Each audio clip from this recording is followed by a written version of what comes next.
work order.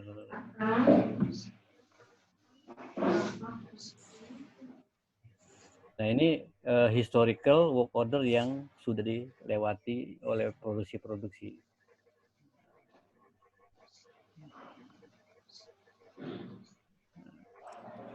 Nah, oke.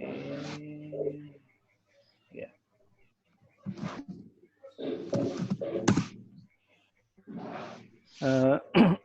Keterkaitan dengan mesin, ya, ini atau area ya. Jadi ada istilahnya work center dan mesin center. Mungkin enterprise ada mesin center nggak ya? Saya belum perhatikan tuh yang di enterprise. Saya juga belum cek, Pak. Nah, waktu saya di Dynamic Navision itu ada dua, Pak. Ada dua penyebutan work center dan mesin center. Betul, betul, betul. Nah, jadi kalau work center itu Di dalamnya ada lebih ke mesin-mesin ya, Pak ya? Satu work center, setuju. di dalamnya ada mesin berapa mesin, setiap mesin ada berapa lebar gitu ya, Pak? Betul. Iya, iya. Oke. Nah, saya pikir di enterprise itu juga ada sebenarnya. Saya Harusnya belum sih. sampai ke dalam situ. Harusnya, saya belum cek. Ya. Makanya di community ini kalau saya perhatikan dia tidak detail sampai ke posisi mesinnya. Nah, dia hanya area kerja aja di sini. Nah, di sini ada perhitungan yang masing-masing bisa dikonversikan dengan cost per hours-nya. Nah, ini ada cost per hours, artinya untuk kapasitas 100, ini saya hitungnya 100 unit ya, atau quantity atau kilogram. Makanya kapasitas produksi ini perlu kita sebutkan dulu di awal. Kapasitas produksinya. Supaya kita dapat cost per hours-nya. Mesin ini dipakai untuk kapasitas 100 kg misalnya. Nah, itu per jamnya berapa? Karena nanti ada durasi yang dipakai. Nah, terkait dengan mesin ini kan ada Apa? Nah, ini kan ada yang before dan after ya.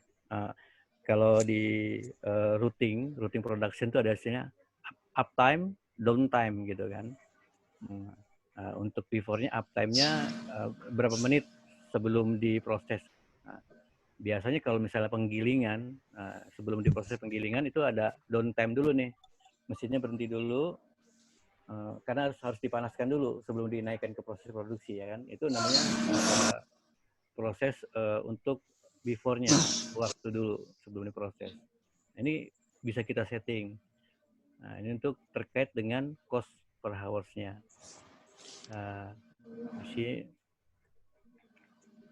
Nah, bagaimana kita bisa bagaimana ini bisa ada hubungannya dengan production cost tadi? Dia akan kita hubungkan dengan routingnya. Nah, jadi di routing ini di sini saya adalah routing potong pola. Nah, di routing potong pola ini saya menggunakan area gunting pola. Tadi kan kita sudah buatkan work center-nya. Nah, di sini ada duration-nya. Saya estimasi 15 menit untuk gunting, 15 menit untuk pola. Ya. Untuk lipat pola. Nah ini bisa di default dan bisa juga dengan real dari prosesnya. Ini kalau kita edit, ini bisa kita pilih dengan duration-nya.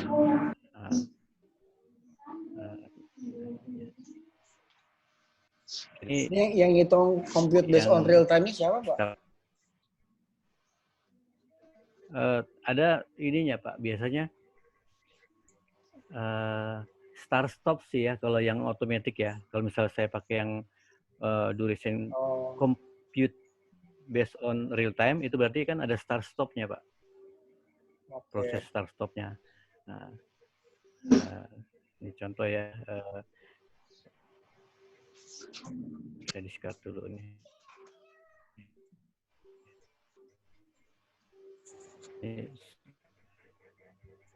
Saya ingin melakukan proses untuk potong pola dulu nih.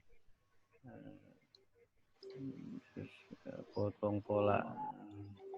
Saya lebih mudah duplikat aja.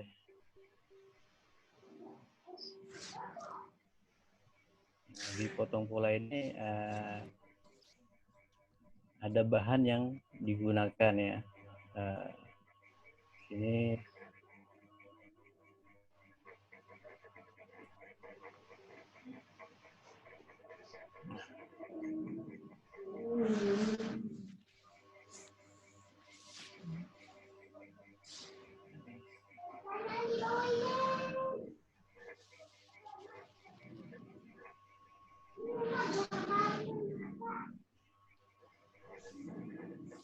oke, saya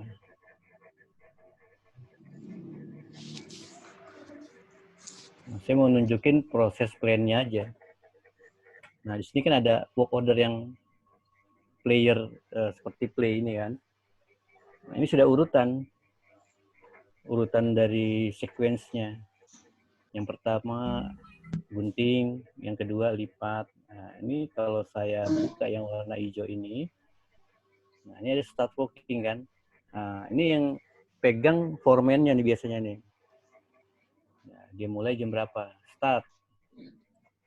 Nah, pada saat start ini kan jalan terus nih time tracking-nya nih.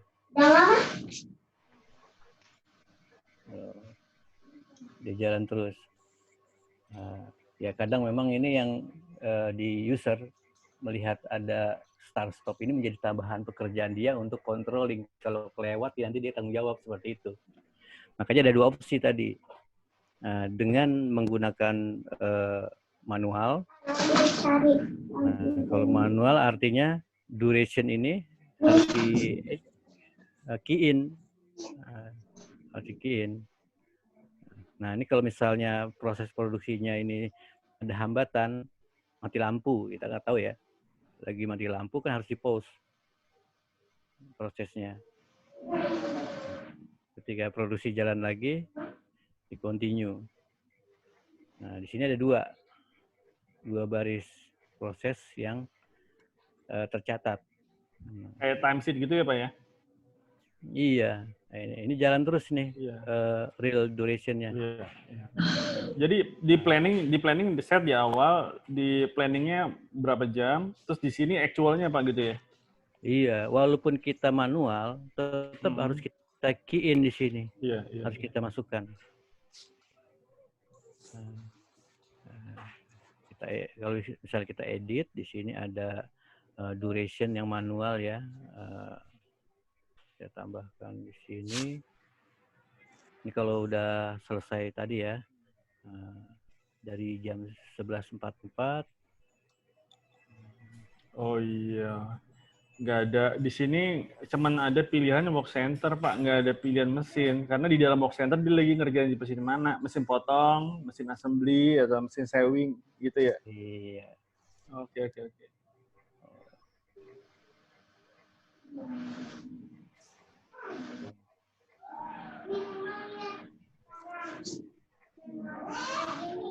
Itu jamnya Salah ya? Oh, iya. end date-nya lebih kecil daripada start date-nya tuh. Oh, ini harus saya pilih dulu nih.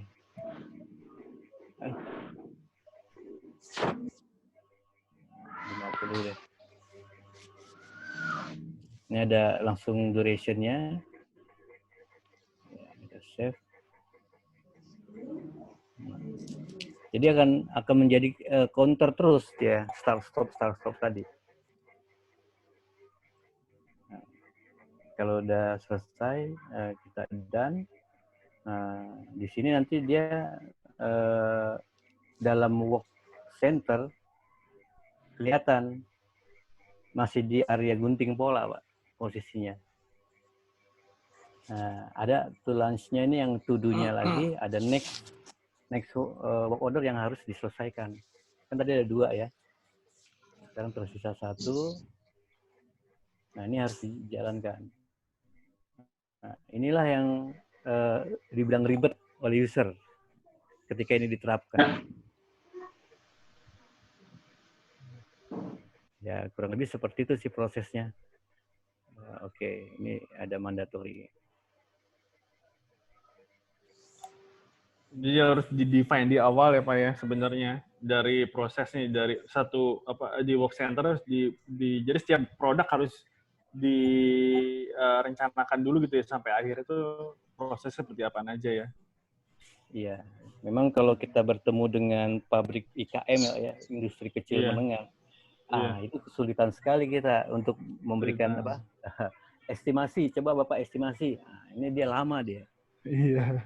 Makanya untuk kita nih konsultan yang bertemu dengan IKM, ya kita harus double job sebagai konsultan pabriknya dan sistemnya. Iya. Betul Pak. Tapi ini nggak ngitung ini Pak ya? Labor-nya nggak dihitung ya Pak? Labor tidak dihitung, dia hanya mesin ini dimanfaatkan berapa lama. Ini kalau saya buka bomnya yang pola tadi ya.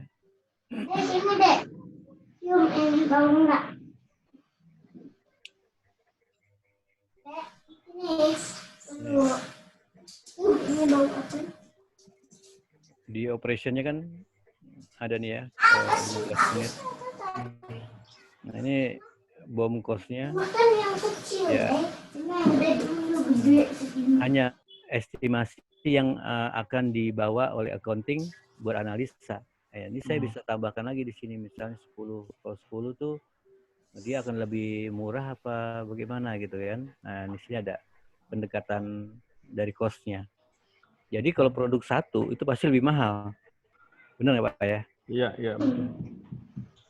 Makanya ada apa kapasitas produksi. Itu pengaruh di operation nanti Pak ya. Akan rendahnya di operation gitu ya.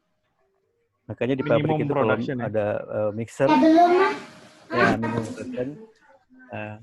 Mixer itu bisa terbagi 3, besar, medium, dan small gitu. Yang small ini untuk sampel kayak gitu.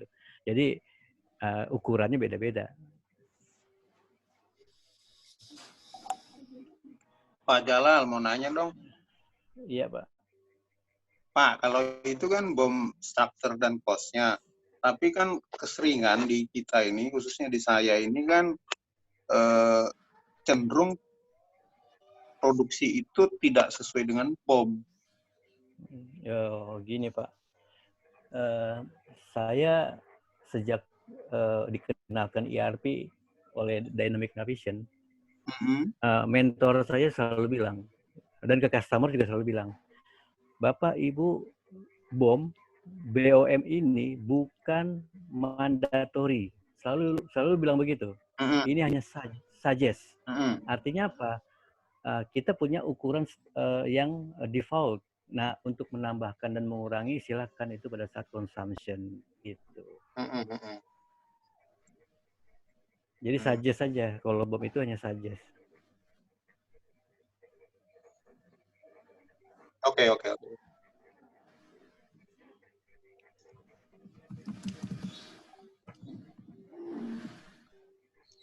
Pak Samsul masih ada. Pak Samsul tadi mau diskusi mengenai gitu tuh, mengenai apa manufacturing di CE. Masih ada nggak Pak Samsul? Tadi di saya sih ada. Pak Samsul, nggak masuk. Linknya nggak dikasih ke dia Pak, coba. Iya, di Telegram ada pada Pak Samsul tadi mau ini. Tes. Wah, ini ada Pak Nendi nih, mantap nih Pak Nendi. Ayo Pak, silakan Pak. Ayo Kando, aduh Kando. Ayo Dinda, apa kabar? Baik. Ikutan sessionnya ya. Ya kita sharing bareng-bareng. Siap Kando, siap. Indro pulang kampung Kalau sama Jalal bukan bahasa BA, kalau sama dia BG. Iya betul. Oke, kalau di apa tadi screen capture-nya Kang Jalal ya. Jadi tadi kelihatan kalau kita ngelihat bahwasannya kita bisa divide Odo dengan work center semisal. Nah, kalau dari sisi proses nge-handling transaction as in operation sih sebenarnya kalau saya lihat dari versi 8 pun Odo sudah punya pola yang bisa dikatakan meskipun nggak sempurna tapi kerangkanya ada gitu ya untuk manufacturing. Siap. Yang jadi tantangannya adalah kayak misalkan gini tadi saya lihat kan Pak Jalal di situ ada set material cost standar, apa tadi yang 20.000 apa 2.000 tadi? Cost ini Pak, produk apa namanya work center. Oh, work centernya. Work center itu 2.000 nih as if dia consumption material sama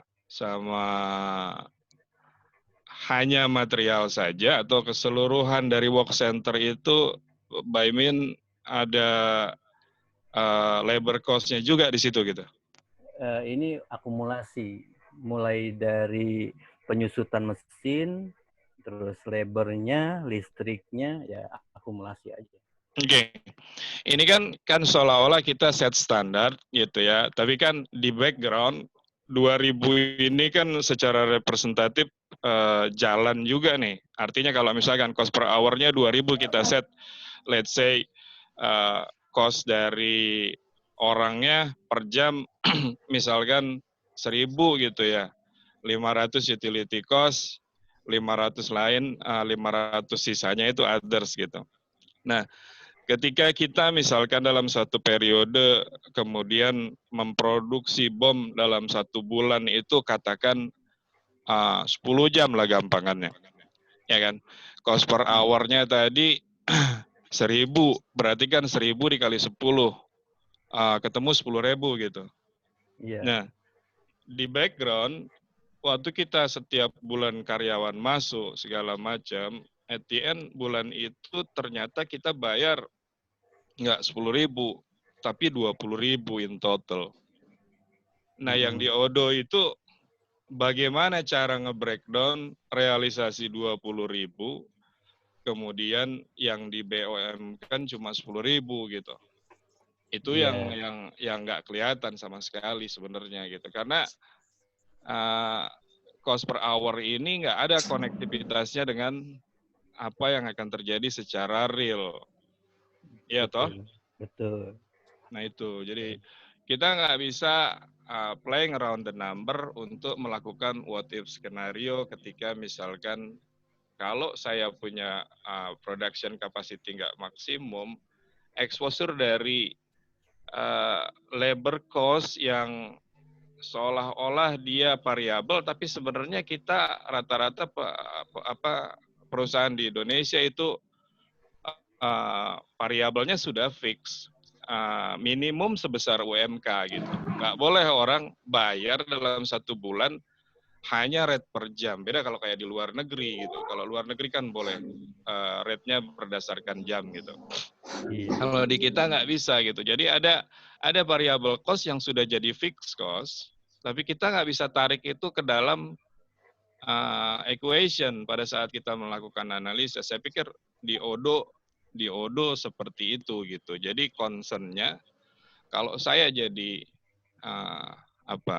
jualan Odo, karena kita akan di-challenge ke arah situ. Bagaimana caranya sekarang merealisasikan area gunting pola ini dengan cost per hour-nya 2.000, kemudian saya bisa ngelihat current itu sudah berapa yang terrealisasi, karena setiap hari dihitung produksi yang nggak optimum, ada ekses jam kerja karyawan yang tidak terdistribusikan. Saya pikir concern-nya ke situ ya, lebih kepada kalau ngelihat dari how the process works, harusnya sih udah relatif mengcover kebutuhan dasar lah gitu. Nah, nanti mengenai perbaikannya ya itu sih kadang-kadang juga pabrik misalnya kita ngomong satu pabrik tekstil dengan pabrik tekstil lainnya sama-sama ya ketemunya mereka nggak akan punya standar yang sama juga, jadi tetap ada room to maneuver untuk kita customize lah aja. Kalau yang basicnya work center bisa kita utilisasi dan kita paham kemana dia larinya gitu, which is fine seharusnya. Paling itu sharing dari saya sih. Saya pikir secara produk aku nggak pernah explore di atas 8 untuk MRP ini, tapi ngelihat tadi Kang Jalal ngeliatin yang versi 13, which is udah relatif lebih banyak variabelnya ya. Itu aja. Thank you. Thank you. Wah, mantap. Ya, jadi kesimpulannya cost ini tidak ada hubungannya dengan tadi ya kesesuaian di realnya ya. Iya betul. Jadi tapi ini cukup lah untuk analisa awal. Cuma memang nggak bisa di compare antara plan sama actual itu nggak bisa, karena kan ini plannya 2.000, actualnya 20.000, kita nggak bisa lihat kan. Iya.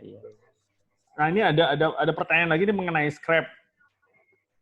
Kemarin kita sudah bahas scrap juga, tapi kayaknya belum clear nih scrap gitu. Kalau pemahaman saya ya, maksudnya yang saya pahami itu, mungkin teman-teman yang lain juga boleh ambil maksudnya boleh bisa kasih komen juga. Jadi kalau antara scrap dan byproduct itu, kalau saya tuh scrap dibagi dua. Scrap itu ada yang gagal produksi. Maksudnya itu di tahap kemarin kayak Mas Hani bilang juga ya, ada di tahap masih di raw material atau di finish good. Kalau di raw material saya lebih banyak tidak dicatat scrap-nya, tapi kalau yang finish good mungkin bisa dipisahkan agar contoh kalau kita produksi 5, gagal 3 itu yang 2 masuk ke gudang barang jadi, yang 3 masuk ke virtual scrapping tadi gitu. Itu saya masih pakai model yang seperti itu. Nah, cuman masalahnya yang di virtual barang scrap itu membiayakannya ini sampai saat ini saya belum tahu cara membiayakannya gitu. Mungkin kalau ada yang lain mau komen mengenai scrap bisa ya. Ini Mas Kikin yang nanya ini mungkin bisa dikasih pandangan lagi yang lain biar kita bisa diskusi. Ya, halo, Michael. Kebetulan untuk scrap belum untuk klien sih belum, ini masih ngakal-ngakalin kemarin tuh. Jadi dibuat, kalau dari saya sih dibuat ngakalinnya, dibuat kode, bukan baru sih, mainnya di internal transfer, pakai lot ya. Iya, pakai lot sudah pasti. Lotnya sendiri, bikin baru dengan catatan kasih SC apa gitu, nanti itu di internal transfer dari dari virtual location ke production. Nah, langsung di menu operation scrap-nya baru di nolin gitu. Jadi itu masih salah sih sebenarnya. Cuman ya yang penting biar ada dulu laporannya dulu gitu. Iya. Nggak tahu kalau untuk yang lain.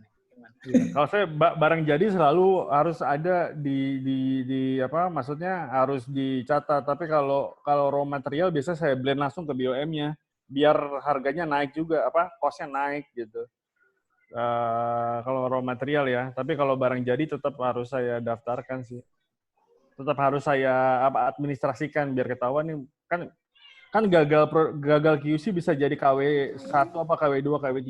Nah, itu yang saya pisahkan. Nah, saya punya gudang KW1, KW2, KW3 biasanya. Kalau begitu nggak lolos QC, ini yang grade A, grade KW1 masuk ke gudang KW1, grade KW2, KW2.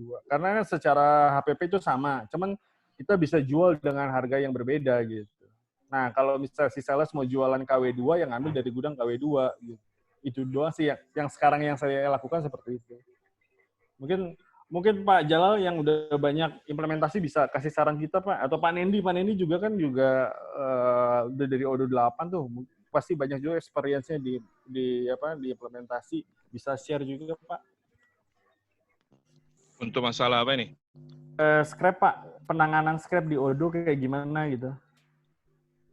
Bukan di Odoo sebenarnya, secara bisnis yang benar tuh kayak gimana gitu loh, Pak. Secara accounting, secara proses bisnis yang benar tuh kayak gimana gitu. Ya, karena kebanyakan mereka nggak tahu ya, bukan kebanyakannya. Mungkin karena perusahaannya sendiri nggak jelas ininya, manajemennya. Jadi scrap itu dikumpulin di akhir bulan ininya tuh, bukan pada saat produksi. Nah, kalau secara di Odoo-nya gimana tuh yang terbaik? Oke. Scrap kalau misalkan pengalaman saya, ya seharusnya di value sih. Cara memvalue-nya ya sederhana aja konsepnya. Cuma nanti kita ujung-ujungnya berantem dengan orang accounting konteksnya. Karena kalau kita ngomong scrap, ada yang berpendapat bahwasannya scrap itu sesuatu yang sifatnya nggak normal. Berarti dia nggak boleh masuk ke dalam cost COGS gitu. Dia pengennya buang ke other income gitu. Nah, sedangkan orang-orang accounting pengennya itu direct gitu, masuk ke dalam item COGS gitu. Jadi ujung-ujungnya kadang nggak mau nongol scrap biayanya. Kenapa? Karena dia saking tidak biasanya gitu. Mungkin suatu proses saking sempurnanya dia tidak ada scrap sama sekali. Makanya kalaupun ada scrap, dia nggak boleh jadi sesuatu yang sifatnya kewajaran, makanya dibuang dari COGS gitu. Jadi ujung-ujungnya orang nggak mau, ini gue maunya masuk ke dalam COGS gitu. Jangan taruh di luar COGS sehingga scrap-nya nggak nongol biayanya gitu ya. Kadang-kadang kan user juga punya planning, tax planning sendiri, terus kemudian dia punya planning production sendiri yang ujung-ujungnya nanti menjadi factoring dari sisi ngitung si sales punya komisi misalkan. Kan kita nggak bisa jadi tahu gitu, ya kembali ke masing-masing. Cuma kalau secara benernya scrap itu ya seharusnya di value. Perkara dia mau di atas atau mau di bawah dalam konsep klasifikasi akunnya, yaitu monggo lah. Tapi kalau menurut saya, mau itu terjadinya rutin ataupun tidak, saya pikir ya itu masuk klasifikasi yang dalam proses produksi. Jadi wajar-wajar aja kalau dia masuk ke dalam COGS pun gitu. Nah, cara memvalue-nya itu kayak misalkan gini, tadi Mas Kiki bilang bahwasannya di dalam produk raw material nggak ada scrap kalau Mas Kiki kecenderungannya ya. Tapi kalau misalkan kita nge-handle perusahaan catering atau perusahaan food basis ya, di dalam produk itu dulu di 8 itu ada yang namanya yield ya. Saya lupa apakah itu customer waktu itu dari sisi kami atau memang standarnya di 8. Saya minta tolong nanti di cross check di MRP ada nggak yang namanya yield. Ada yield faktor konteksnya. Nah ini berfungsi untuk juga mengidentifikasikan scrap. Misalkan kayak kita punya output produknya jus nih. Jus kan raw materialnya bisa jadi buah gitu ya. Buah itu kan kalau dia 1 kilo 1 butir mangga misalkan kan nggak semuanya dia jadi produk jadi tuh. Di saat buah aja dia udah harus ada scrap-nya gitu. Nah itu yield itu berguna untuk itu. Jadi 1 kilo dia akan keluar cuma 500 gram. Berarti yield-nya 50%, which is begitu dia masuk ke dalam sistem produk di-identify sebagai yield yang 50%, sistem itu udah akan ngambil output-nya dari si produk raw material yang masuk tadi gitu, which is itu income handy juga gitu untuk ngitung cost. Cuma kemarin di catering sih biasanya yield-nya yield itu akan bawa beban keseluruhan awal. Jadi kalau harga buah itu 5.000 misalkan, nggak lantas 50%-nya jadi produk, dia cost-nya 2.500 terus 2.500 di waste kan, ya enggak juga gitu. Ya tetap jadi jatuhnya 5.000. Itu kembali ke kebijakan masing-masing sih sebenarnya gitu. At the end dia reasoningnya ya gue udah nggak lagi ngitung cost per unit itu as if 5.000 dibagi 1 kilo, tapi jadi 5.000 dibagi setengah kilo gitu. Jadi toh cuma unit cost-nya aja yang naik gitu. Nah itu alasan kenapa gue nggak ngebuang ke scrap gitu. Tapi dalam industri-industri tertentu yang scrap itu wajib dianalisa, semisal misalkan raw materialnya sangat-sangat mahal, harusnya scrap dianalisa gitu. Tapi kalau misalkan kayak jus tadi, bodo amat dong namanya bikin jus buah ya kan, mangga, masa gue mau analisa berapa dia kebuang dari sisi kulitnya waktu dia ngupas atau dari bonggol dalamnya itu kan nggak make sense juga gitu. Tapi ya konteksnya user choice mau di value atau tidak, kembali ke atas scrap ini kita mau ngapain next-nya gitu. Kalau memang kita punya raw material yang sangat signifikan harganya gitu, atau mungkin karena berbahaya, karena regulasi dan yang lain-lain, sehingga scrap-nya harus kita monitor secara value dan secara kuantitinya, ya berarti memang harus ada nilainya. Itu sih dari saya. Nilainya itu dari costing awal, dari cost pada saat pembelian, Om, atau pada emang ada standar costnya sendiri? Contoh, Enggak. misalnya kayak tadi mangga ya, mangga sekilo 5.000. Jangan mangga deh, mungkin tadi yang toko baju apa potongan baju tadi itu pakai bahan tuh. Nah, pakai bahan kan dipotong-potong tuh. Bisa harga bahannya per meternya 10.000. Setelah sudah dipotong-potong kan ada sisa potongannya tuh, sisa potongan bahan. Nah, itu apakah dihargai dengan per kilonya 5.000 juga, atau memang ada standar cost sendiri yang menentukan bahwa ini kalau bahan potongan itu nilainya sekian, dan pada saat dijual itu mengcounter ke HPP yang tadi bahwa kalau kain majun ini harga cost-nya 5.000, kalau menjual 6.000 gitu, biar ada marginnya gitu. Nah, kalau apakah seperti itu atau gimana ya? Kalau selama dia tidak merubah harga pembelian awal konteksnya, itu bisa-bisa aja pakai harga yang bukan dari harga pembelian. Karena kan kita akan memvalue COGS-nya. Atau kalau misalkan kita pakai mekanisme tertentu dengan ada gimmick yang nambahin itu, semisal, tapi kemudian harga kos kain majun tadi ditambahkan dengan sisa kain yang jadi produk, terus kemudian dibandingkan dengan harga beli per meternya ternyata jadi lebih tinggi, kan itu nggak make sense, karena kita harus menjurnalnya gitu. Jadi yang paling andal sih sebenarnya ya harga beli. Harga beli ya? Iya, harga beli dibagi quantity per unit, yang jadi berapa, yang hilang berapa. Nah, ketika dia dijual nanti, itu yang akan jadi dasar berapa nih nilai ekonomis yang kemudian bisa jadi ada setelah barang ini jadi satu produk tertentu gitu. Tapi produk name-nya tetap sama atau kita harus buat baru? Soalnya kan kain utuhan sama kain majun itu kan sebenarnya berbeda. Berbeda kalau menurutku. Iya, dibedakan, cuman costing-nya pakai dasarnya dari kain yang utuh gitu ya. Okay. Ini kita bicaranya sisa potongan, scrap sisa potongan. Sisa potongan ya, oke. Okay. Yeah. Kalau saya lebih suka ngelihatnya tuh begini loh, jangan sampai kita mix up dengan by product atau side product ya, dengan scrap gitu. Ini kadang suka mix up nih Om. Iya, jadi kadang suka mix up nih. Sesuatu yang sudah di scrap kalau dia ada value-nya, bukan lantas kemudian itu jadi by product loh.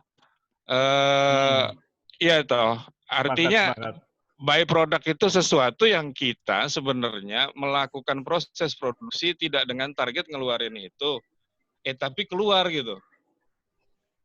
Ya kan? Kayak misalkan apa ya? Produksi CPO lah. produksi CPO itu kan meres kelapa sawit. Yang dicari sebenarnya itu minyak sawitnya gitu, CPO-nya. Tetapi pada saat prosesnya dia nemu kernel inti core sawitnya itu, ya itu byproduct. Kenapa? Karena proses produksinya tidak neko-neko. Dia kalau pemahaman saya byproduct itu nggak boleh dengan nama yang sama, harus nama yang berbeda. ya Kalau pemahaman pasti. saya gitu loh. Byproduct tuh harus nama yang berbeda. Nggak bisa byproduct dengan nama yang misalnya CPO. Oh, byproductnya CPO lagi. Itu bukan byproduct namanya kalau saya, pemahaman saya gitu loh.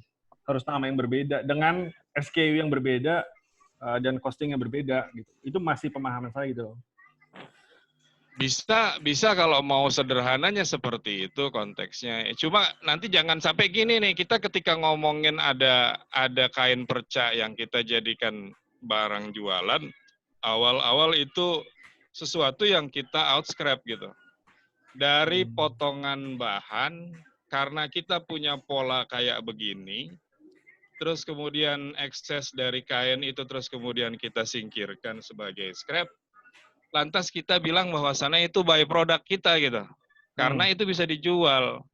Jadi mix up dalam artian gini loh, ketika kita mau konsepnya gini, byproduct itu apa yang akan menjadi kenapa orang bilang itu bukan scrap tapi byproduct?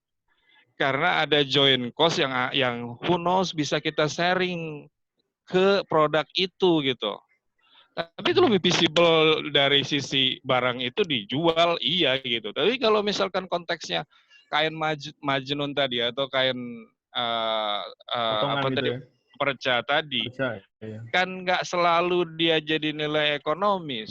Kalau tidak kita melakukan sesuatu yang lain gitu. Iya toh. Iya. Nah kalau kayak begitu, misalkan kalau di sisi kayak gitu, barang-barang rongsok yang diambil, mohon maaf sama teman-teman dari Madura itu, ujung-ujungnya kita bilang itu jadi byproduct. Agak sensi di situ. Jangan sampai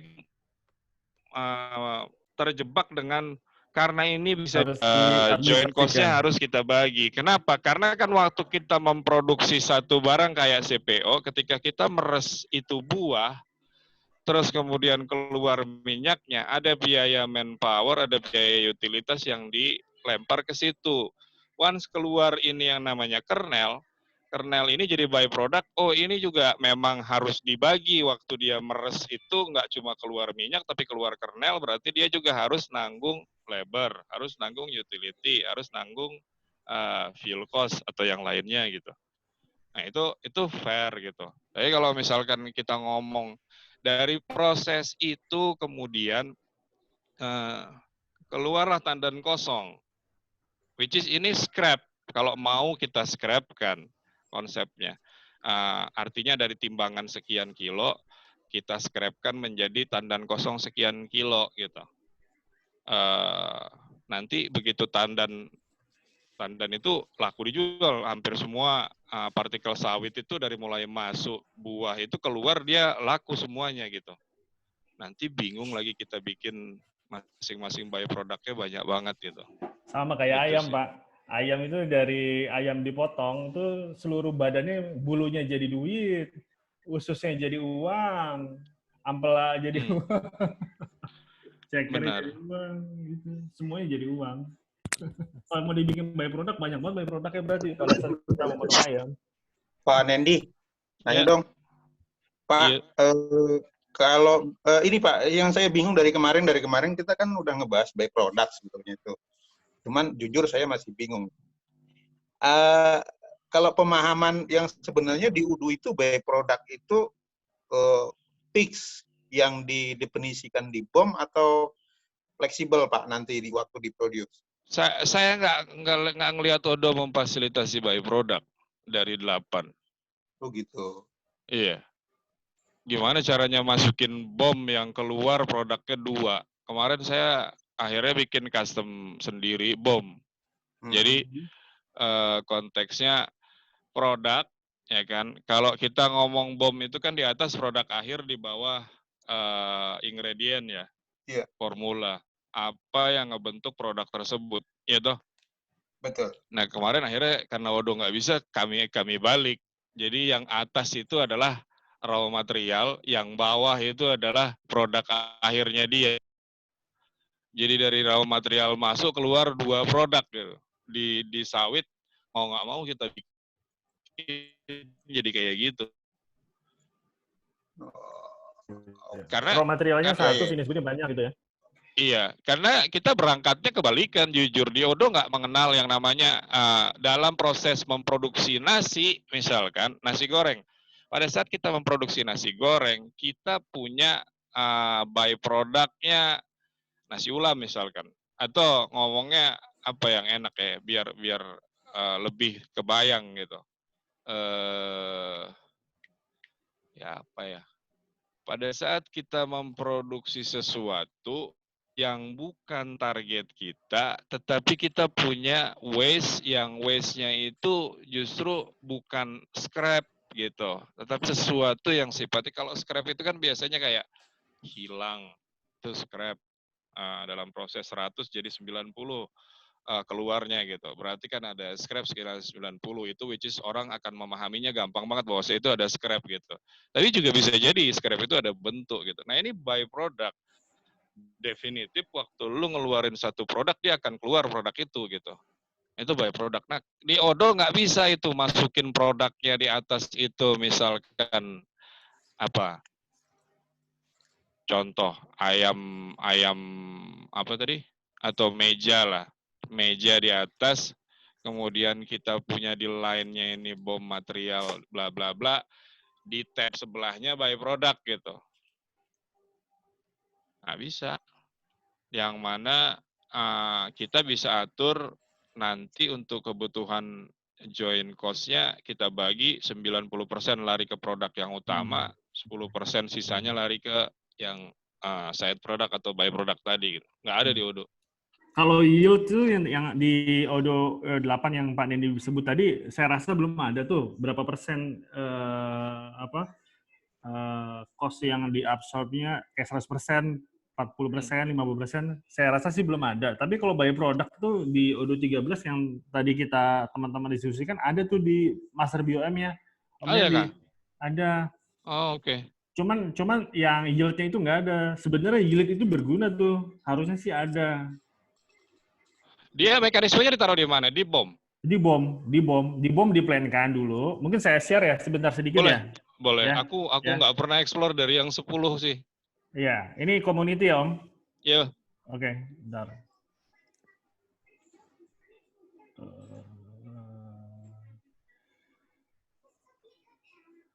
Udah ya? Udah lihat ya? Ya, lanjut. Ini nih di sini nih. Ini Odo 13. Ini ada by product-nya. Oke. Nah, 13-nya juga di sini ada nama consumption-nya nih. Ini bisa strict atau fleksibel. Nah, kalau fleksibel itu jadi kita bisa plan-kan di BOM awalnya. Contoh misalkan ini yang udah jadi aja ya. Misalnya plan awalnya itu barang setengah jadi itu produk 3 dan produk 4 itu mengkonsum 20 dan 30. Tapi actualnya bisa jadi produk 3 cuma 15, produk 4-nya 40. Nah ini pada saat di fase terakhir kita bisa update. Nah jadi bisa actual. Memang kekurangannya apa? Antara plan awal yang 20-30 di compare dengan yang actual itu nggak ada reportnya. Kalau ada itu lebih bagus lagi. Gitu.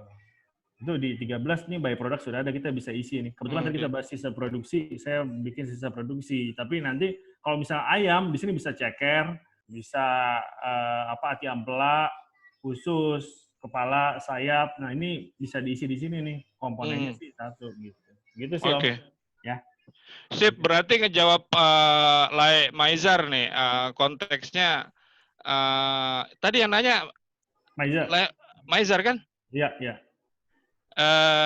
Ya berarti harusnya bisa diutilisasi untuk yang bill of material MRP-nya ODO 13. Saya kebayangnya juga kayak gini sih waktu mau bikin custom-nya gitu.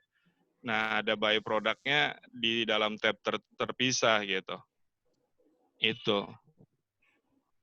Nah, ini kan kebalik dari konsep saya kan. Yang kemarin di 10 saya taruh produk itu bukan barang jadi di atas, tapi bahan baku di bawahnya ada 2. Iya, Dengan dia punya yield-nya gitu. Mau nggak mau kemarin kita bikin kayak gitu karena yang 10 juga seingat saya nggak ada yang belum ada ya. Nggak tahu saya kalau mungkin udah ada ya. Kemarin saya kasih di pemotongan ayam juga begitu tuh. Di 10. Jadi pakai ODO 12 Om.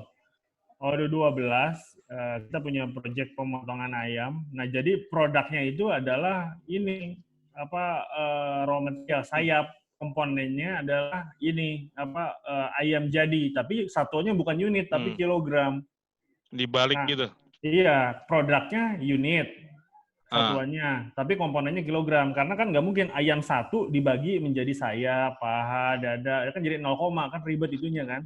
Akhirnya saya convert jadi kilogram. Nih satu ayam ini kan dia ada kelompoknya tuh, ayam 1,4 kilo, ayam 1,2 kilo, ayam 8 on gitu.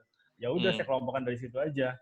Nah, tinggal ngambilnya itu untuk membuat satu sayap itu butuh berapa on gitu. Ya udah, jadi bomnya akan banyak. Bom sayap punya sendiri, bomnya usus ada sendiri, bomnya ampela ada sendiri, bomnya ceker ada sendiri gitu. Itu ente nggak pakai yang ini malah, Ki? Enggak, pakai 12. Belum tahu ini baru tahu kemarin nih sama teman-teman diajarin. Oh, oke. Teman-teman baru ngajarin ini, makanya langsung saya bikin nih hari ini nih. Kita bahas lagi lebih dalam lagi mengenai by product dan scrap gitu. Gitu, Om. Yeah. Oke.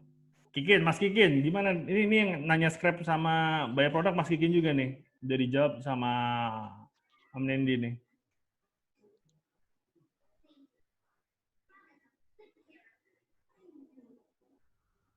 Oh, jelas katanya, Om. Sudah jelas.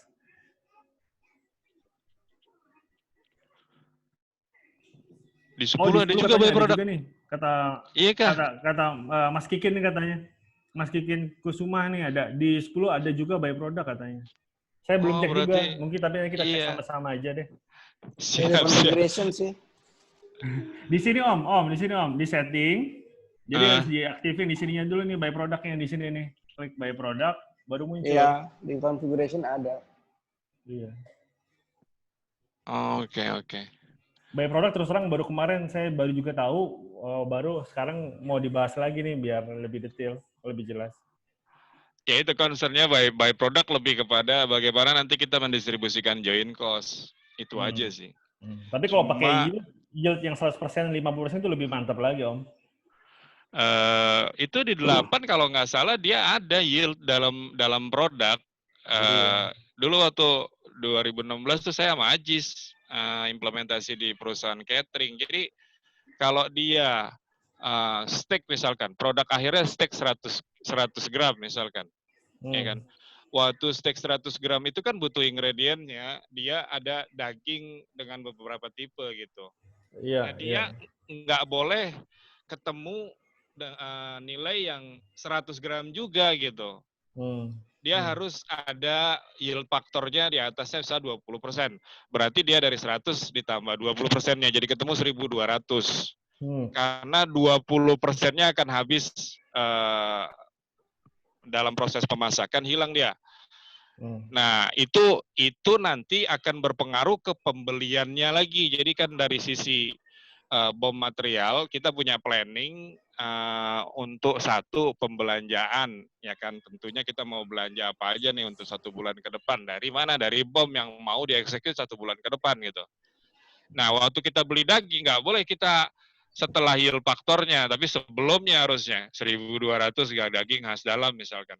Nah, itu dulu di 8, cuma jujur aneh kan bukan technical ya kan. Apakah itu standarnya Odo atau customer-nya Ajis waktu itu aneh yang nggak tahu. Cuma bener-bener itu handy waktu kita bikin bom itu, di dalam bom itu ada Ajis, ada naro yield factor dari masing-masing produk raw materialnya. Gitu. Iya. Mantap. Mas Mur nih, dia masih bingung nggak mengenai scrap sama byproduct. Jadi proyeknya dia itu setiap barang, bukan setiap barang, dia kan by PO. Setiap PO itu mempunyai bom yang berbeda-beda gitu. Contoh kayak customize produk lah gitu. Jadi kayak mau bikin meja gitu. Kalau saya yang pesan, misalnya Kiki yang pesan, mejanya modelnya kayak begini, berarti kan bomnya punya Kiki gitu ya. Nah terus kalau misalnya misalnya Om Nendi yang pesan mejanya seperti ini, berarti bomnya kan beda lagi gitu. Padahal sebenarnya bahan dasarnya sama-sama kayu gitu. Mungkin itu yang masih bingung kali Mas Mur ini mendefinisikan BOM-nya. Apakah standar bikin satu yang standar baru di customize pada saat mau selesai, atau memang setiap PO dibuatkan bomnya dulu gitu. Nah itu sih yang mungkin bingungnya di situ kali Mas Mur itu. Iya, kalau di saya itu scrap-nya itu kan kita kan urusan dengan limbah ya. Jadi scrap itu memang ya tadi sudah jelas sih yang dari Pak Nendi itu. Scrap ini memang betul bahwa scrap ini pasti punya nilai yang bisa dijual kembali. Tetapi itu kan memang udah bagian dari costing untuk bom yang berjalan. Nah, cuman yang saya bingung sih sampai saat ini masalah byproduct tadi. Kalau byproductnya fluktuatif, artinya kan waktu closing MO itu harus diedit bomnya gitu. Itu yang saya bingung sih. Fluktuatif itu maksudnya gimana, Le? Jadi kalau misalnya kalau kemarin yang saya tangkap sharing dari teman-teman itu kan gini Pak, byproduct ini untuk MO1 akan menghasilkan finish good A, tetapi ada byproductnya itu B, C, tapi kuantitinya misalnya 1, 2 gitu kan. Nah cuman pas waktu closing itu kan bisa jadi BC-nya itu nggak 1, 2 gitu, tapi bisa jadi lebih dari itu, bisa juga kurang dari itu gitu tadi. Seharusnya itu normal ya, artinya itu yang harus dievaluasi ya kan. Kenapa dia lari dari standar yang harusnya cuma 1, 2 ketemunya tapi malah bisa jadi lebih, bisa jadi kurang gitu. Iya. Artinya prosesnya memang harus dievaluasi, dia efisien atau tidak. Nah cuma ngentrinya itu yang memang jadi masalah, ngupdate-ngupdate-nya. Betul.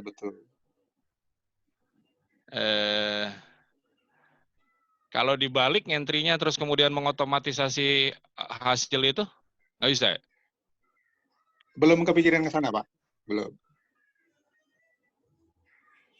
Ini produksi apa sih? Oh, kita printing. Oh, printing. Printing mah ya susah. Ini printing kertas ya kan? Enggak?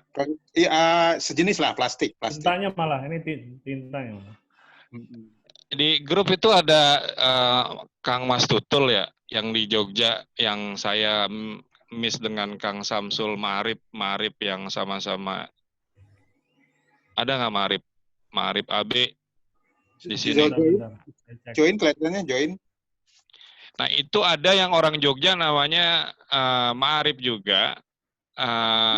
Ya anggota lama juga di grup itu, dia punya percetakan. Nah permasalahannya kurang lebih sama tuh, dia ngomongnya kalau saya punya kertas, saya potong, ini kan jadi raw materialnya produk tertentu.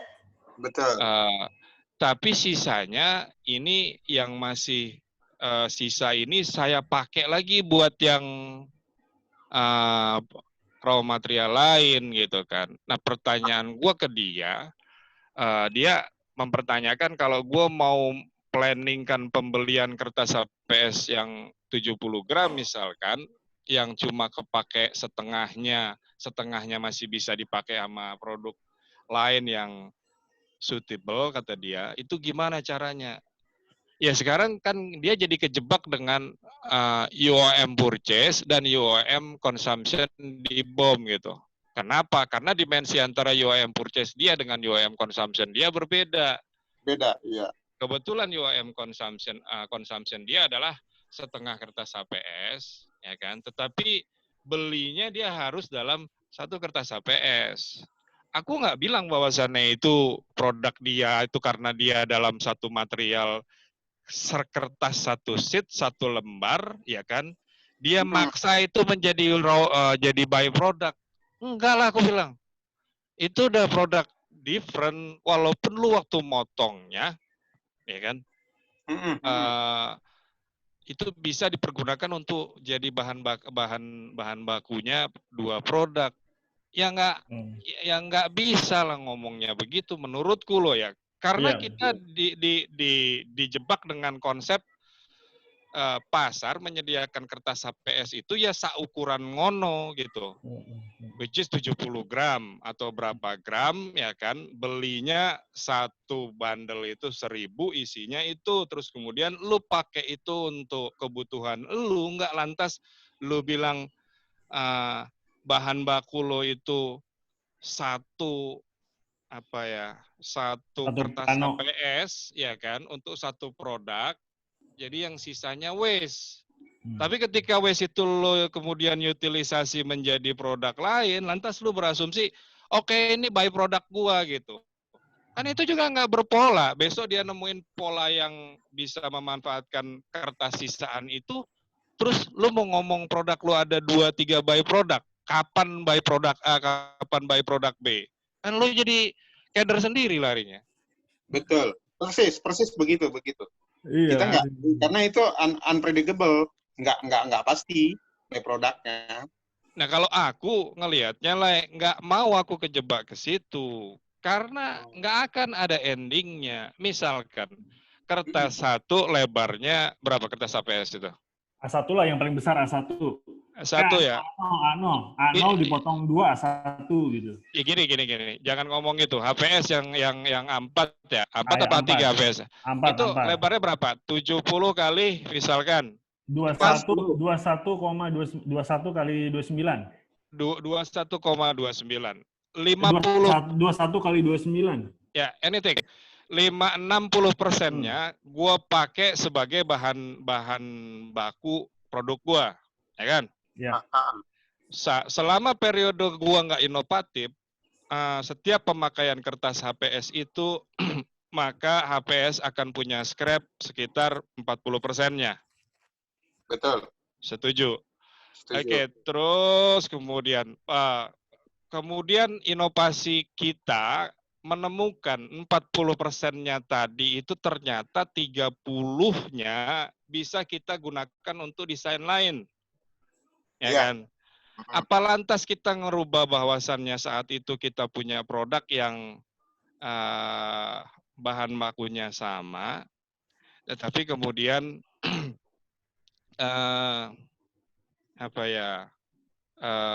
menjadi by product gitu. Kalau menurut gua enggak, sekali lagi karena itu hanya packaging si penjual kertas aja. Besok-besok dia bikin standar terpisah. Nah, terus kita mau bingung lagi gimana ininya gitu. Ya kan? Nah, terus kalau kita putuskan itu menjadi by product, oke lah.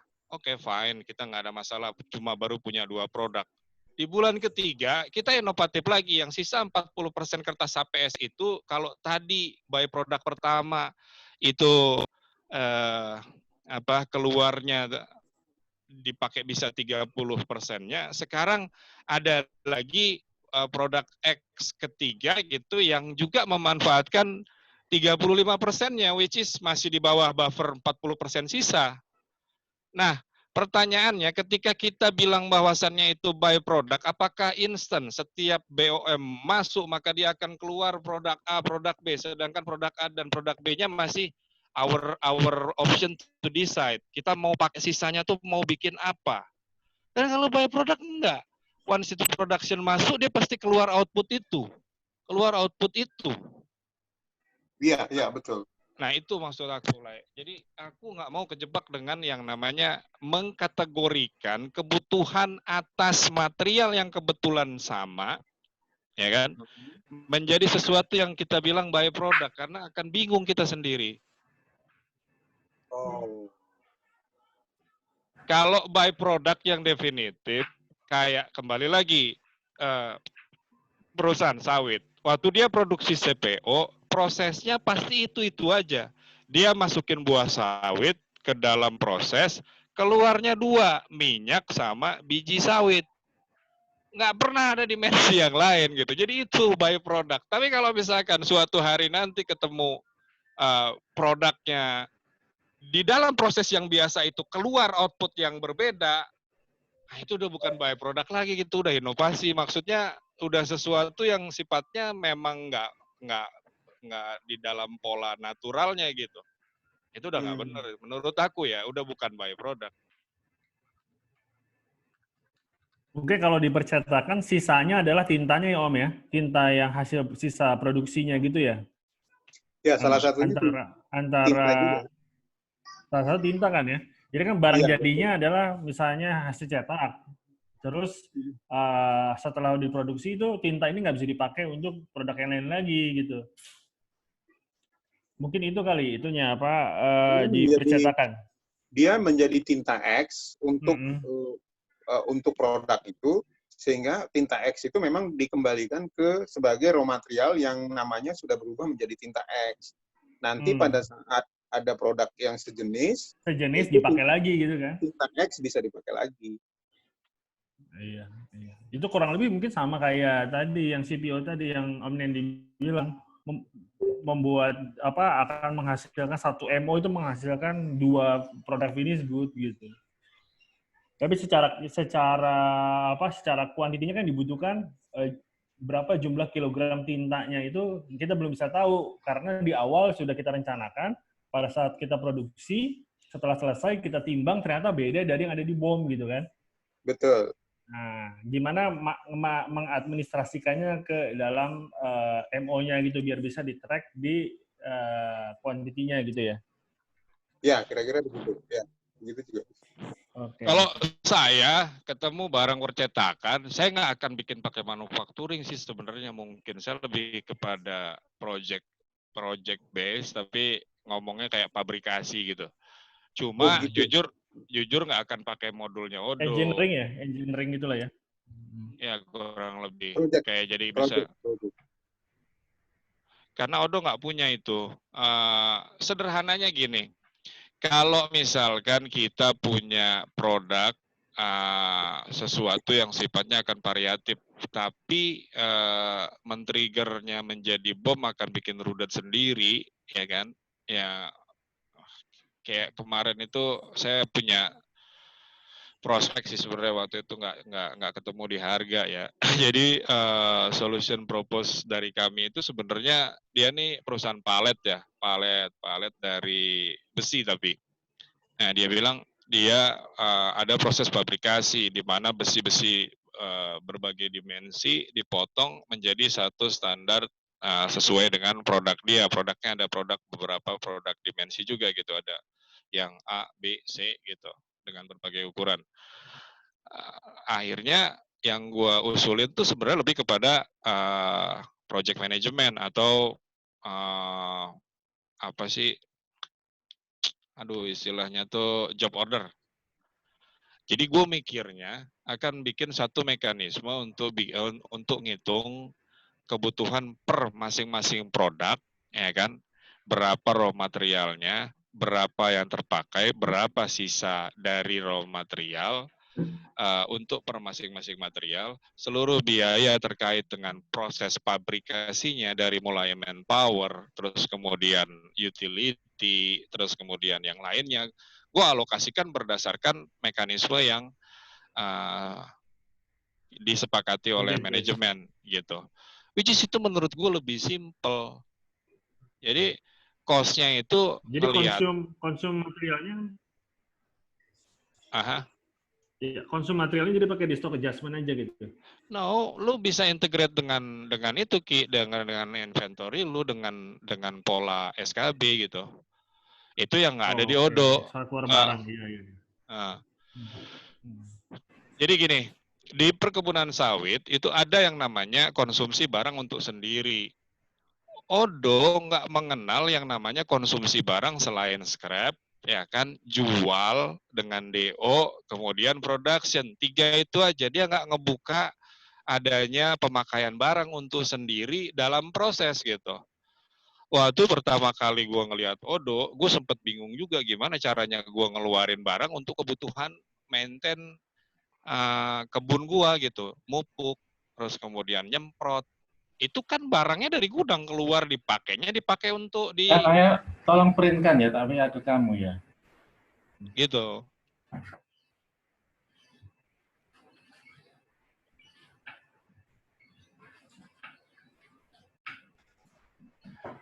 Pak Samsul, mungkin kita balik ke Pak Samsul dulu ya. Pak Samsul dari kemarin dia masih bingung masih ada pertanyaan mengenai apakah kalau manufacturing itu pakai metodenya perpetual apa periodik. Nah, kebetulan ada Om Nendi di yang experience di accounting nih. Pak Samsul. Ya. Ah, ya ini ada Pak Nendi Pak, kebetulan Pak join Pak. Dari kemarin kita ini memang screen-nya nggak ada ya? Oh belum di-share, memang nggak di-share. Oh oke. Ya Pak. Om Nendi, ya, Pak. Om Nendi, ini ada Pak Samsul dari kemarin nanya apakah baiknya pakai perpetual apa periodik untuk manufacturing gitu Om. Oke Pak Samsul silakan Pak. Ya, jadi memang saat ini saya untuk manufaktur agak kesulitan nge-track ketika pakai perpetual dan rata-rata. Nah, apakah ada best practice-nya? Karena kalau setahu saya biasanya kalau pakai perpetual, pakai standar cost kalau nggak salah. Itu saja mungkin. Pak Samsul nih yang Pak Samsul Ma'arif AB bukan? Iya, betul. Gresik, Surabaya. Wah, sampean sekelotokan ngadem biar mosok beda ngono ae harus ra iso iki merendah iki. Enggak, maksudnya gini, saya tuh kebetulan klien-klien saya itu kan kadang-kadang stoknya kartu stok itu minta detail per line. Jadi pada saat line ini berapa sih muncul cost-nya? Nah itu kayaknya di Udo nggak ada ini. Oke, Pak Le, gini, penentuan bahasanya mungkin lebih kepada periodik dan perpetual kali ya. Dan itu juga penentuan standar cost. Kalau nggak salah, kalau memang di Adembir itu memang benar-benar disarankan pakai standar cost. Untuk perpetual. Perpetual dan standar, nggak rata-rata. Ini kan kebetulan klien saya itu maksa minta perpetual dan rata-rata.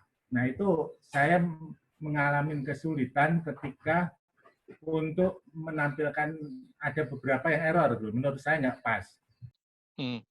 Kliennya jualan dagang atau produksi Pak? Produksi baju-baju gitu, termasuk spray dan lain-lain. Oke. Menentukan harga rata-rata di perpetual sebenarnya kembali ke klien konteksnya. Benar tadi Bapak bilang umumnya perpetual pakai standar cost. Kenapa? Karena ada satu siklus yang belum selesai pada saat penjualan dilakukan. Semisal di tengah bulan itu dari tanggal 1 sampai tanggal 30 itu kan kita lakukan penjualan tuh. Ya kan? Nah, bagaimana caranya menghitung alokasi labor terhadap produk yang dijual tanpa menggunakan standar cost method, sedangkan hari gajian belum selesai untuk bulan itu, tapi kita harus jualan, gitu. Jadi ngomong perpetual mau pakai average, ya bisa saja, tapi tidak komprehensif. Dia hanya atas materialnya saja. Tetapi kalau ngomongnya termasuk yang alokasi labor terutama, karena dia belum jalan, argonya belum berhenti, argonya masih jalan bulan itu, orang masih kerja, berkontribusi terhadap produk yang kemudian dijual. Tetapi karena gajiannya belum dihitung, maka alokasinya belum dimasukkan ke sana.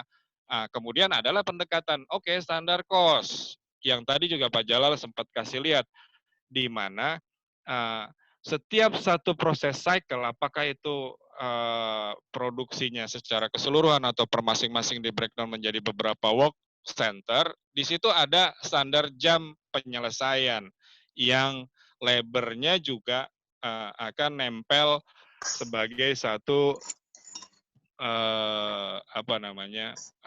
acuan, dia nyelesain pekerjaan tersebut berapa jam gitu, yang akan nanti ujungnya jam ini standar cost-nya berapa duit untuk labornya gitu.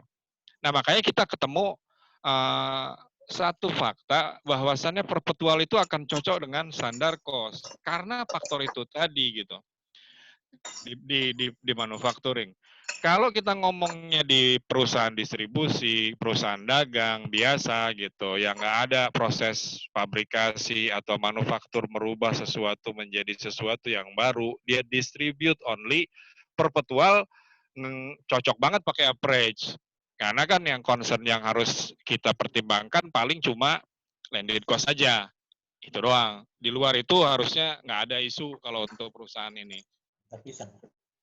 Nah, bagaimana pertanyaannya membedakan antara periodik dengan perpetual gitu ya? Bahasan selanjutnya menurut saya yang paling menarik sebenarnya ke situ. Dalam manufacturing itu ada dua pembedanya. Ada dia yang namanya proses manufacturing, ada dia namanya discrete manufacturing. Gitu. Nah, proses itu di mana proses produksinya tuh nggak ada jedanya ada tuh. Kemudian dia biasanya melibatkan sesuatu yang sifatnya mengkonversi sesuatu yang drastis dari sesuatu yang padat menjadi cair, dari sesuatu yang cair menjadi padat. Nah itu proses tuh pembedanya. Beda dengan discrete. Kalau discrete dia nggak akan terlalu banyak perubahan secara bentuk. Tadinya padat menjadi padat. Gampangannya gini, discrete itu baju, itu discrete tuh. Bikin baju, terus kemudian bikin tekstil, industri tekstil, otomotif, itu discrete. Kenapa? Karena dia biasanya satu proses itu dependent terhadap proses yang lainnya. Jadi proses sebelumnya itu akan menjadi inputan proses berikutnya. Itu discrete gitu. Nah, selayaknya seluruh beban itu dipindah-pindahkan nempel ke dalam produk yang berjalan gitu. Nah, mau nggak mau itu kalau produksi harus pakai standar. Utamanya yang manpower allocation-nya gitu. Nah, kalau proses, dia bukannya satu proses nggak dependent terhadap yang lainnya tetap, tapi dia nggak bisa dibedain gitu. Karena prosesnya jalan terus. Pabrik kelapa sawit, waktu dia masuk itu buah, terus masuk dia ke dalam, ditimbang segala macam, terus dihancurkan, direbus segala macam. Itu proses nggak berhenti-berhenti. Beda kayak discrete yang tadi kita bahas soal otomotif. Jadi ada dua line production yang jalan bisa jadi bersamaan, ya kan? Tetapi line production berikutnya yang dependent terhadap dua line yang ini, dia nggak akan jalan kalau di yang dua ini belum selesai gitu. Nah kalau dalam proses dia nggak peduli, mesin rebus jalan terus setiap saat, terus gitu. Nah, hasilnya terus kemudian digeser ke mesin clarifier atau yang lainnya gitu. Itu proses yang kontinu dan cirinya tuh dalam 24 jam proses, misalkan proses manufacturing itu dia bisa berkali-kali menghasilkan produk. Nggak bisa ketahuan yang mana sedang di mana, yang mana nggak. Itu continue terus. Tapi kalau kita ngelihat produksi mobil kan bisa jadi bulan ini dia baru masih ngomongin masalah partnya assembly misalkan. Terus kemudian bulan berikutnya masuk ke pengecetan atau apapun. Itu bisa kelihatan gitu. Nah, kalau kita ngomong proses manufacturing, maka yang paling ideal adalah kita pakai inventory valuation-nya berdasarkan periodic method. Kalau tadi klien Bapak minta mutasi per hari atau kartu stoknya mutasi per hari dengan cost, yaitu bukan geblung, mohon maaf, itu udah keterlaluan mintanya gitu. Kenapa? Karena periodik itu ngelihatnya itu tadi gitu, unsur biaya tenaga kerjanya mau bagaimana kita mengalokasikannya gitu. Tapi kalau cuma quantity aja sih harusnya bisa. Dan kalau orang accounting yang paham benar-benar ketika dia ngomongnya periodik ya nggak akan dia minta nilai rupiahnya gitu. Karena nilai rupiah itu baru ketemu nanti di akhir periode. Paling itu Pak sharing dari saya Pak Samsul. Oke, terima kasih. Jadi kalau mau real time itu ada di perpetual, tapi kalau misalnya kesulitan men-track cost-nya secara real time, disarankan periodik. Nanti baru ketahuannya nanti di akhir periode. Di mana itu juga ada hubungannya nggak sih Om sama cost yang sudah dikonsumsi sama sorry, bukan itu. Jadi di akhir periodik itu kita harus melakukan journaling atau seperti apa? Ayam kampung. Ya, akhir periode untuk membukukan cost-nya dan berapa kuantiti yang dikonsum gitu. Ayam kampung itu mah. Itu kalau ayam hari loh panen ayamnya, dagingnya. Tapi maksimum antara 9 on sampai 1 kilo. Nah, ayam kampung segitu kali. Dan Pak Sony, mungkin Pak Johan mungkin di itu Pak. Oke Om, lanjut Om. Gimana Om? Oke, jadi yang jadi concern-nya kalau kita periodik ya, kalau di Odoo mungkin jurnal kali ya, standar ya. Iya. Iya. Atau pakai yang periodik yang kita bisa lakukan ya physical inventory, inventory adjustment menunya adjustment, gitu. Iya. Kayak stok Om 6 gitu biasa standar gitu ya. Iya, itu yang kita lakukan setiap saat yang menu standar. Kalau yang kemarin kita lakukan, ya kita custom konsepnya pada saat kita melakukan berapa konsumsi material 1 bulan, ya kan? Kita dapetin keseluruhan material yang dikonsumsi, yang kemudian dikonversikan menjadi produk jadi, itu bersamaan dengan proses valuation-nya. Artinya ngitung berapa associated cost yang ada, dicemplungin ke situ. Mungkin kalau saya boleh share ya, saya pernah implementasi di suatu pabrik ya Pak ya. Jadi memang itu tuh yang saya lakukan untuk standar costing itu tidak ada hubungannya sama accounting sama sekali. Tetap menggunakan perpetual dan average hanya di inventory-nya saja. Nah, tapi hasil dari MO yang tadi itu datanya diambil untuk dijadiin satu report, di mana di report tersebut itu operating factory overhead-nya sudah distandarkan. Jadi kalau untuk memproduksi 50 unit finished good, standar cost-nya untuk labor-nya berapa, listriknya berapa, mesinnya berapa, itu udah ada standarnya, itu didapat dari manajemen. Nah, jadi yang variabel itu hanya raw materialnya saja, tapi ini hanya dalam bentuk reporting, nggak ada journaling ke dalam GL dan lain-lain. Yang menjurnal, yang update itu hanya itunya aja. Setelah MO sudah pasti mengupdate inventory valuation dan inventory-nya ya, inventory-nya itu sendiri. Nah, teman karena gini, di pabrik yang saya implementasikan gini, si sales sudah harus jualan dulu sebelum produknya selesai. Jadi dia harus dapat HPP-nya untuk bisa jualan. Nah, makanya kenapa dia pakai standar cost untuk FOH-nya. Nah, sementara si variable manufacturing-nya itu, inventory-nya ditargetkan bahwa inventory-nya itu tidak boleh lebih dari 30%. Ini cost-nya gitu dari harga jualnya. Jadi 30% plus standar cost HPP dapat 70%. Nah, dia dapat margin 30%. Dia nge-set margin di situ. Jadi memang yang kita lakukan sama tim saya yang lama itu, kita membuat satu report modul sendiri itu untuk mengisi standar cost-nya. Nah, biasanya standar cost itu dipakainya setahun sekali. Untuk tahun ini kita pakai rate-nya sekian. Nanti tahun depan rate-nya berubah lagi. Gitu. Jadi ada standar cost untuk FOH dan ada variable cost-nya dari MO yang tadi, manufacturing ordering tadi gitu. Kenapa begitu? Karena di pabrik itu dia bukan belum bisa ya. Karena si accounting head-nya bilang saya FOH sih fix Pak sebenarnya. Jadi mau produksi berapapun bayar tetap 50 juta begitu aja gitu. Jadi saya nggak nge-breakdown secara accounting, saya bikin reporting di buku bantuan sendiri aja gitu. Itu sih yang pernah saya lakukan Pak. Mungkin bisa bantu juga. Ya kebenaran ketemu yang kayak gitu Ki, enak. Iya. Kalau ada yang minta di blend langsung, iya kalau ada yang minta di blend langsung, pusing saya langsung. Minta yang tadi itu plan sama actual variannya berapa? Aduh, udah repot saya langsung.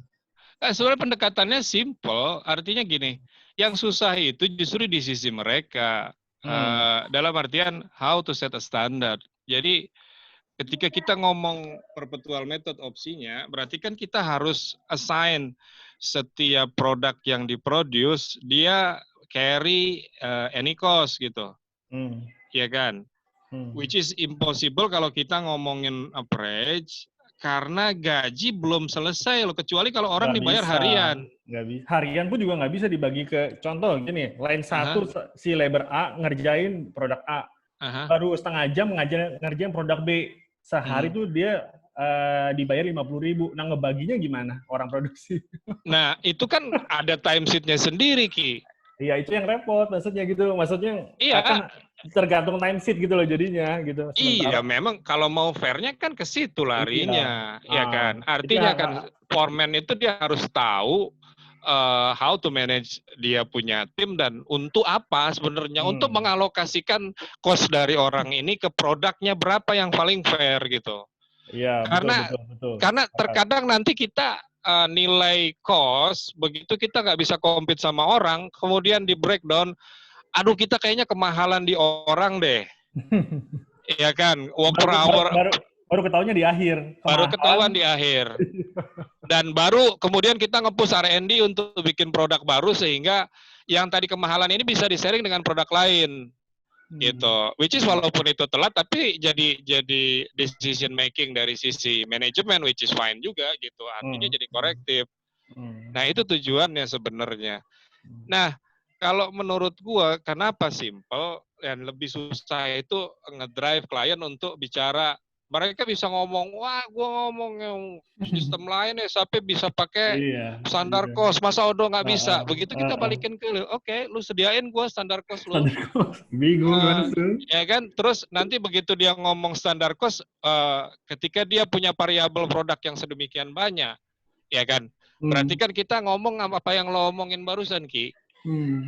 Dia kerja di beberapa line produk yang outputnya juga harus dialokasikan ke beberapa output produk. Jadi gimana cara memvalue-nya dari sisi standar cost-nya? Mulai deh tuh dia kan jeli. Bingung. Nah. Bahkan mereka nggak punya cost accounting loh di produksi loh. Dia nggak punya admin cost accounting. Untuk iya, karena apa? Orang kecenderungannya ngelihat global konteksnya, nggak pernah ngelihat tapi ketika lu ngomong FMCG, fast moving consumer good, which is lu di drive sama market yang marketnya cuma segitu, ya kan? Lu harus compete masing-masing. How to distinguish yourself? Lu harus punya cost accounting. Kenapa? Karena lu harus nge-breakdown masing-masing komponen biaya. Di mana gue bisa kompetitif? Karena 0, sekian lo turunin atau lo naikin itu akan berdampak terhadap harga lu. Sangat considering lu masuknya over capacity atau gimana memanfaatkan kapasitas yang ada gitu. Itu ribet Om. Bahkan overtime itu juga dihitung Om. Overtime mesin breakdown tiba-tiba mesin maintenance itu berhenti beberapa jam, itu kalkulasinya ada juga, itu mempengaruhi harga juga tuh. Oh iya, kalau itu udah pasti. Ya makanya SAP punya produk yang demikian ready-nya, dia kan karena punya plan maintenance kan. Betul. Modul di situ yang benar-benar lu kayak punya logbook dari history pas lu. Karena mesin itu juga kan kayak manusia konteksnya. Dia akan exhausted. Dari exhaustednya lu punya logbook 5 tahun ke belakang, exhausted itu lu punya typical kayak diagnosanya gitu.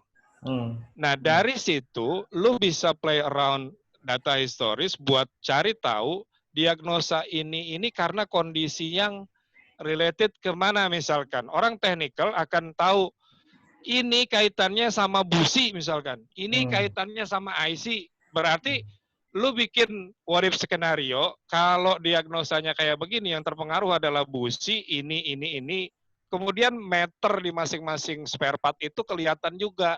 Sehingga itu bisa kasih alert. Waktu si busi udah 40% meternya, maka diagnosa ini akan ke hit lo. Lu buru-buru ganti busi lu gitu.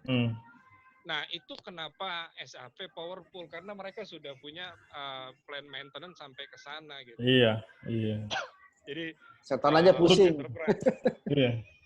Runutannya banyak sih. Kalau manufacturing itu runutannya banyak. Kalau mau didetailin banyak banget. Jadi menurut saya sih begini, tergantung dari marketnya teman-temannya juga.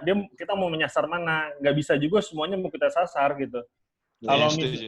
Kalau misalnya gini, kalau creative solution UKM, home industry, nggak perlu tuh work order. Tapi kalau teman-teman nyasarnya small medium business yang sudah punya pabrik, line production-nya proper, ya boleh pakai work order. Tapi kalau pabriknya sudah besar dan punya banyak lokasi, nah itu harus dipikirkan lagi nih cara pendekatannya kayak gimana gitu. Karena kalau kita dapat prospek yang pabriknya sudah proper, kita tawarin tanpa WO, udah pasti kita di-reject, ditendang. Iya, gitu. Nggak akan cocok sama mereka gitu. Istilahnya dia mau beli Alphard, ditawarin Avanza gitu loh. Ini kok nggak ada pintu gesernya gitu. Gitu, kurang lebih lah gitulah ya. Iya. Poinnya sih sadar diri ya Pak ya. Kalau menurut saya kita fokus di satu segmen aja. Kalau misalnya segmennya itu ya kita kuatkan di situ. Nggak usah coba yang lain, karena kita harus belajar banyak juga jadinya kan. Kalau memang cuma fokus. Kalau aku sih punya pandangan gini, kalau misalkan memang dari sisi kondisi yang mau kita jual barangnya itu ternyata belum bisa fulfill kebutuhan customer, ya artinya kita hitung gitu ya, secara presentasi ya. Kalau aku dulu pernah diajarin waktu di tempat yang lama itu, kalau lu punya standar perhitungannya ternyata custom itu lebih dari 30%, lebih baik jangan pakai produk itu. Itu patokannya sih kalau dia. Kita list dulu ya. List dulu kebutuhannya, si Odo nggak bisa ini, ini bisa ini, cuman harus custom. Nah, di quantity dulu sama kita. Pada saat sudah lebih dari 30%, berarti udah nggak bisa pakai produk ini. Karena custom itu benar-benar sangat sangat painful lah kalau misalkan buat di development mah. Belum sampai testing, belum sampai just before buy before build. Itu juga salah satu patokan juga. Kalau saya ya, mungkin itu saya sharingin dikit soal itu. Mungkin Pak Jalal atau Pak Nendi bisa kasih kita arahan itu cara implementasi yang baik gitu, seperti apa gitu. Next lagi. Udah jam 1 nih. Next ini udah jam 1 ya. Nggak berasa. Ya udah nantilah minggu depan kita buka lagi ya. Iya. Aku juga lagi ada. Kita sebenarnya hari ini nunggu cara implementasi yang baik ya. Hari ini belum kesampaian. Jadi nanti yang Pak Jalal Pak, kapan lagi Pak? Iya Pak Jalal Pak. Iya Pak. Pengen dengar itunya SAS-nya Pak. SAS-nya. Software as services-nya Pak Jalal tuh. Karena sekarang udah customer tuh udah semakin agak alergi sih kalau ngedengar kata harga-harga yang wow tuh. Capex ya? Iya. Kalau Capex masih terlalu ini. Apa udah mulai ini? Kalau yang OPEX itu aku coba ngakalin gitu loh. Cuman menarik, ntar mungkin sharing Pak Jal. Pak Jal masih mau monitor kan ya? Masih ada di sini, cuma saya nggak tahu ini apa mute ininya. Oh, di mute ya. Oke. Mungkin nanti di grup lah kita tanya lagi. Ya. Minggu depan bisa hari apa gitu. Ya. Oke. Saya rasa cukup ya hari ini ya. Ya, nanti aku recordnya aku kirim ke Kirim ke Mas Kiki ya. Japri aja ya, Japri ya. Aku Japri ya nanti kirim ke situ nanti biar aku satuin merge. Ya, di merge saja. Oke, sip. Ya. Oke. Thank you teman-teman. Terima kasih. Pak Nendi, Pak Jalal, terima kasih dan teman-teman juga terima kasih ya. Ya, thank you everyone. Terima kasih. Yo, thank you. Bye.